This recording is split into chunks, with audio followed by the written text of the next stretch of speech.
In this question we check here L parallel to M। तो इस question में हमें चेक करना है कि L पैरेलल टू M है या नहीं। तो जितनी भी मैंने आपको प्रॉपर्टीज़ बताई, जैसे कि आपका अल्टरनेट हो गया, करस्पॉन्डिंग, सेम साइड, इसमें से कोई भी अगर हम यहाँ पे एक प्रॉपर्टी अप्लाई करेंगे तो ये L पैरेलल टू M हम यहाँ पे शो कर सकते हैं। ओके स्टूडेंट, चलिए यहाँ पे हम एक प्रॉपर्टी, बहुत सी प्रॉपर्टी हैं, अल्टरनेट, करस्पॉन्डिंग, ये किसी भी से आप यहाँ पे वर्टिकली अपोजिट से आप यहाँ शो कर सकते हैं। तो चलिए हम यहाँ पे देखिए करस्पॉन्डिंग यूज करेंगे। तो इस एंगल को हम मान लेते हैं एंगल 1। ओके, तो एंगल 1 एंड 110 के बीच में रिलेशन हमारा होगा corresponding angle. Mean angle 1 equal to 110 reason हो जाएगा आपका यहाँ पे करस्पॉन्डिंग एंगल मीन। चलिए, तो इसका मतलब ये हो गया एंगल 1 की वैल्यू आपकी हो गई 110 मीन। आप देखेंगे एंगल 1 एंड 115 का क्या रिलेशन होगा, तो एंगल 1 एंड दिस 115 का रिलेशन होना चाहिए vertically opposite angle. Mean angle 1 equal to 115 डिग्री, रीजन क्या हो जाएगा वर्टिकली अपोजिट एंगल। बट अब देखेंगे यहाँ, तो यहाँ पे आपने एंगल 110 फाइंड किया, बट यहाँ पे क्या निकल रहा है आपका 115। मीन दोनों की वैल्यू यहाँ पे क्या सेम नहीं है। अगर ये सेम नहीं, इसका मीन ये हुआ कि L not parallel to M। तो यहाँ आप शो करेंगे angle 1 is not equal to, या आप ऐसे दिखा सकते हैं here angle 1 equal to 110 and angle 1 equal to 115। यहाँ पे दो वैल्यू आपकी निकली, बट हमें जो रियल में वैल्यू मिलनी चाहिए वो क्या मिलनी चाहिए थी, एंगल 1 की वैल्यू कितनी थी 110। तो 110 आपको यहाँ पे मिलना चाहिए था। तो यहाँ पे आप क्या लिख देंगे, so L not parallel to M। Next question, if given angle 1 and 2 equal to 82 degree, find angle X and Y। Mean angle 1 and 2 का सम आपका यहाँ पे गिवन है। चलिए फिगर्स में देखते हैं।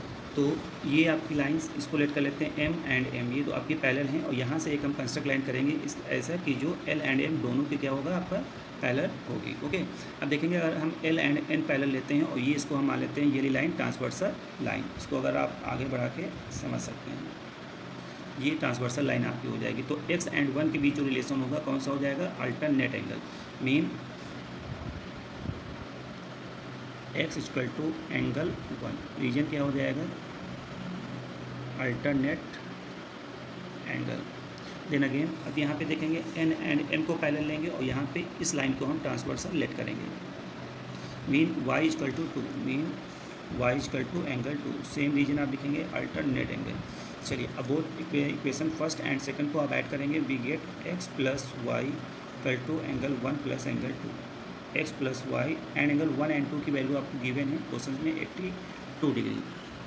Mean X plus Y equal to 82। तो यहाँ पे जो X एंड Y का रिलेशन होगा sum of X and Y equal to 82 degree. Now see the question number 3। तो in this given figure this angle is 130 degree and this 120 degree and this complete angle given X। ये आपका complete angle है X। अब यहाँ से हमने फिर से इस क्वेश्चन की तरह ही मैंने यहाँ पे क्या किया है, ये क्वेश्चन में आपको ये मेंशन है, ये डैश डैश लाइन। मीन इसको अगर L मान लें एंड M, ये आपका हो जाएगा N। तो यहाँ से एक लाइन कंस्ट्रक्ट की गई है which parallel to L and also parallel to M। Here we find the value of X।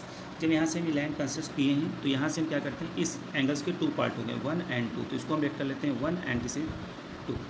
अब यहाँ पे देखेंगे अगर L एंड N पैरेलल है तो ये आपकी क्या हो जाएगी transversal line.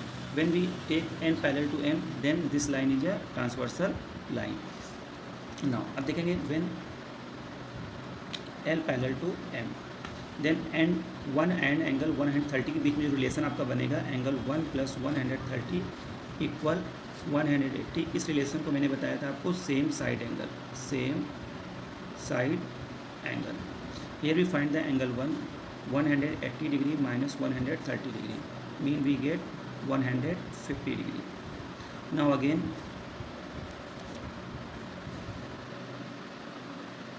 when n parallel to m mean 2 and angle 2 plus 120 degree equal to 180 degree. Reason क्या होगा same side angle. Mean angle 2 equal to 180 degree minus 120, angle 2 equal आपका आ जाएगा 60 डिग्री। ओके, नाउ अब यहाँ से हमें फाइंड करना है एंगल एक्स। तो एंगल एक्स के टू पार्ट में डिवाइड किए थे। Mean here angle value of X equal divided to angle 1 and 2. Put the value of angle 1 mean 150 degree and angle 2 60 degree. When we added we get 210 degree. The value required value of x equal 210 degree.